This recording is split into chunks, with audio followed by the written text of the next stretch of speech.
जय Hind defence lovers. आज की टॉप हेडलाइंस कुछ इस प्रकार है। इंडियन आर्म फोर्सेस के लिए भारत के एक स्टार्टअप ने बनाया स्मार्ट कामिकाज़े ड्रोन। 40 घंटे के लंबे ऑपरेशन के बाद पाकिस्तान द्वारा स्पॉन्सर्ड 3 सुअरों को किया गया हॉरिफाइड। डीआरडीओ ने सफलतापूर्वक ब्रह्मोस मिसाइल के लिए स्वदेशी फ्यूल को किया टेस्ट। पन्नों वाले मामले पर रशिया ने भारत के प्रति दिखाया अपना सपोर्ट। और भारतीय विदेश मंत्रालय ने कंफर्म किया कि निज्जर वाले मामले पर कनाडा ने अभी तक कोई भी एविडेंस नहीं किया है शेयर।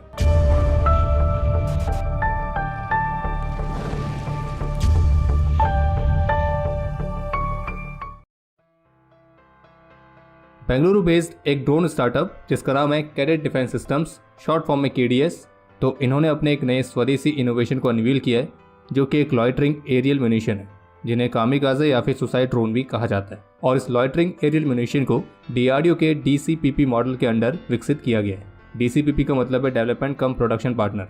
और जबकि कंपनी के पास इस वर्ष के अंत तक इस तरह के 50 लॉइटरिंग एरियल म्यूनिशन सिस्टम्स की डिलीवरी का कॉन्ट्रैक्ट ऑलरेडी मौजूद है। और कंपनी द्वारा इस लॉइटरिंग एरियल म्यूनिशन सिस्टम को इंडियन आर्म फोर्सेस की उभरती हुई नई ऑपरेशन रिक्वायरमेंट्स को पूरा करने के उद्देश्य के साथ बनाया गया है।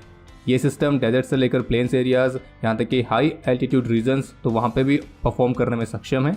और इसमें इस्तेमाल किए गए 90% से अधिक कंपोनेंट्स भारत में स्थानीय तौर पर ही सोर्स किए गए।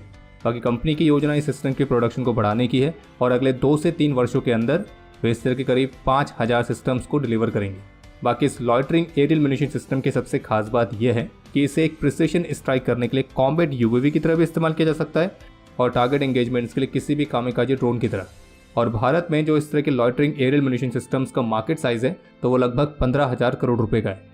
और हाल ही के कुछ कॉन्फ्लिक्ट्स जो दुनिया भर में शुरू हुए हैं, जैसे कि रशिया, यूक्रेन, इजराइल, हमास, तो इस दौरान हम सभी ने इस तरह के कामिकाज़े सुसाइड ड्रोन्स की कैपेबिलिटी और उनकी ज़रूरत, तो इन दोनों को बहुत अच्छी तरह से विटनेस किया है। तो इसलिए जो ये नया लॉइटरिंग एरियल म्यूनिशन सिस्टम है, ये इंडियन आर्म फोर्सेस की कैपेबिलिटी को बढ़ाने में काफ़ी मददगार साबित होगा। रही बात इसकी स्पेसिफिकेशंस की, तो ये 2 से 40 किलोग्राम तक के एक्सप्लोजिव पेलोड को कैरी कर सकता है।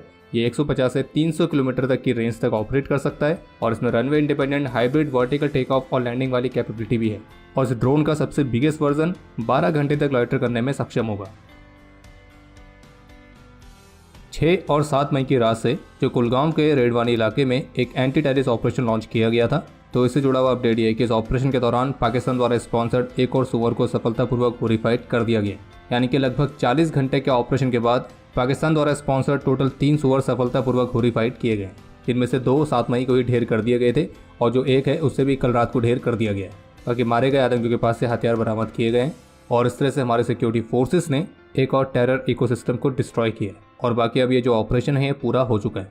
बाकी अभी जो पुंछ में इंडियन एयरफोर्स के कॉन्वॉय पर हमला हुआ था, जिसमें हमने अपने एक वीर को खोया भी है, तो इस हमले से जुड़ा हुआ अपडेट यह है कि 15 मिनट के टाइम पीरियड में 200 के आसपास बुलेट्स एयरफोर्स के व्हीकल्स पर फायर की गई थी।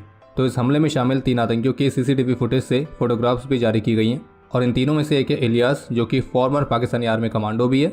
एक का नाम है हादून, जो कि पाकिस्तानी आतंकी है। और एक का नाम है अबू हमजा, जो कि सुअरों के संगठन लश्कर के कमांडर का कोड नेम है। और इस हमले में इनके द्वारा US मेड M4 और रशियन मेड AK-47 जैसे हाई पावर्ड असॉल्ट राइफल्स का इस्तेमाल किया गया था। DRDO ने अपने ऑफिशियल ट्विटर हैंडल से ट्वीट करके इस बारे में जानकारी दी है कि कल 8 मई 2024 को DRDO लैबोरेटरी DMSRDE ने एडवांस्ड एयर ब्रीथिंग इंजन के लिए लिक्विड रैमजेट फ्यूल को विकसित करने के मामले में एक महत्वपूर्ण उपलब्धि को हासिल किया है। और वो उपलब्धि यह है कि DRDO के इस लिक्विड रैमजेट फ्यूल को कल DRDL में स्थित रैमजेट टेस्ट बेड में सफलतापूर्वक टेस्ट किया जा चुका है। और इस लिक्विड रैमजेट फ्यूल को विकसित करने के मामले में BPCL और mineral oil corporation private limited जैसी भारत की इंडस्ट्री भी पार्टनर के तौर पर शामिल है। और DRDO लैबोरेटरी ने जो ये स्वदेशी तौर पर लिक्विड रैमजेट फ्यूल को विकसित किया है, तो ये मुख्य रूप से ब्रह्मोस सुपरसोनिक क्रूज मिसाइल के लिए होने वाला है। इस फ्यूल को केवल 9 महीनों के अंदर प्रिपेयर किया गया था। इस फ्यूल की खास बात यह है कि -50 से -55 डिग्री सेल्सियस के टेम्परेचर में भी फ्रीज नहीं होगा।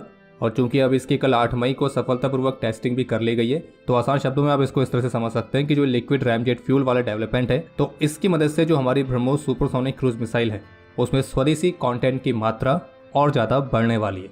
और केवल ब्रह्मोस ही नहीं, बल्कि आगे चलकर भारत के और भी कई मिसाइल प्रोग्राम में ये अपनी महत्वपूर्ण भूमिका निभाएगा। और बाकी आपको बता दें कि अभी तक ब्रह्मोस मिसाइल में इस्तेमाल करने के लिए इस तरह का जो फ्यूल है उसे हम रशिया से इंपोर्ट कर रहे थे, लेकिन अब DRDO द्वारा स्वदेशी तौर पर इसको विकसित किए जाने से ये जो इंपोर्ट है ये कट हो जाएगा। तो आज DRDO की इस नई उपलब्धि के नाम पर वीडियो को लाइक करना बिल्कुल भी ना भूलें। और जो चैनल पर नए हैं तो वह squadron.in पे जाके ब्रह्मोस से इंस्पायर्ड स्पेशल डिज़ाइन को भी चेकआउट जरूर करें।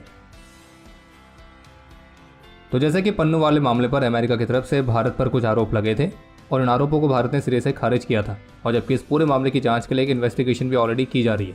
लेकिन अब इस मामले पर एक रशिया की एंट्री हुई है, जिसमें रशिया के विदेश मंत्रालय की प्रवक्ता मारिया ज़खारोवा ने बुधवार को कहा कि अमेरिका जो ये दावा कर रहा है कि भारत में धार्मिक आज़ादी को दबाया जा रहा है, लेकिन हमारा मानना यह है कि अमेरिका आम चुनाव के दौरान भारत को अस्थिर करना चाहता है। और उन्होंने ये भी कहा कि धार्मिक आज़ादी के उल्लंघन के संबंध में भारत के खिलाफ अमेरिका द्वारा बार बार लगाए गए निराधार आरोप वॉशिंगटन की मानसिकता और भारत के विकास की ऐतिहासिक पृष्ठभूमि की समझ की स्पष्ट कमी का संकेत है। रशियन ऑफिशियल का यह भी कहना है कि अमेरिका की ऐसी कार्रवाइयां एक संप्रभु राज्य के रूप में भारत के प्रति सम्मान की पूरी कमी को दिखाती है और ये भारत के आंतरिक मामलों में अमेरिका के हस्तक्षेप जैसा है। और तो और ये भी कहा गया है कि पन्नू वाले मामले पर भारतीय नागरिकों के शामिल होने के सबूत के अभाव में अमेरिका द्वारा इस तरह की अटकलें लगाना अस्वीकार्य है।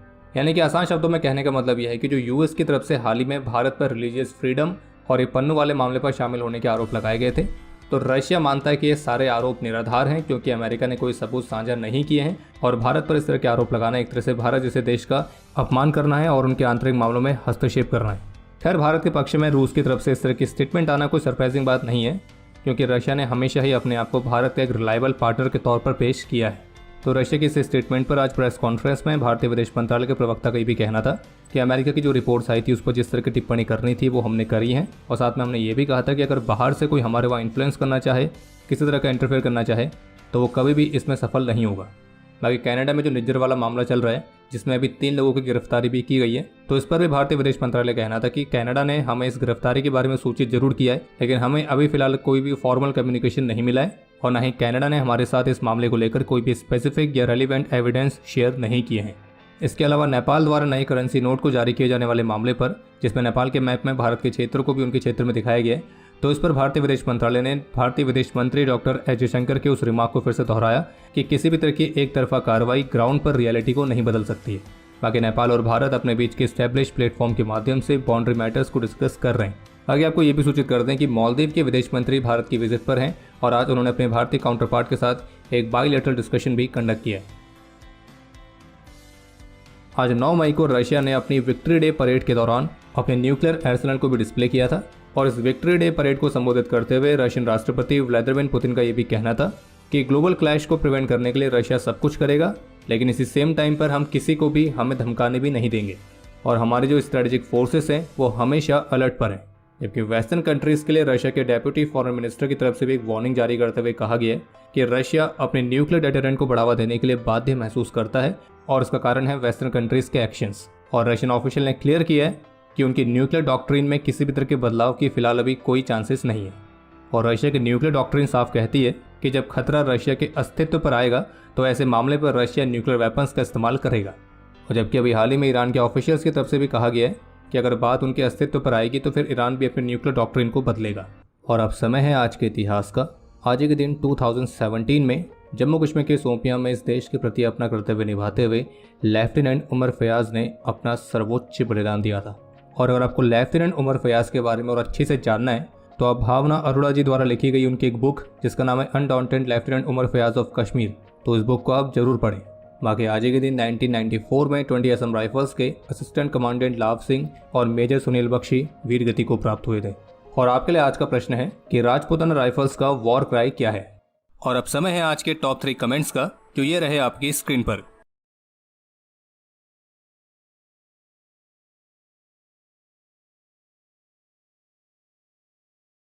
तो हमारे आज के इस एपिसोड के लिए इतना ही। उम्मीद है आपको एपिसोड पसंद आया होगा। पसंद आया तो वीडियो को लाइक जरूर करें। कोई भी सुझाव या सवाल हो तो उसके लिए कमेंट सेक्शन ओपन है।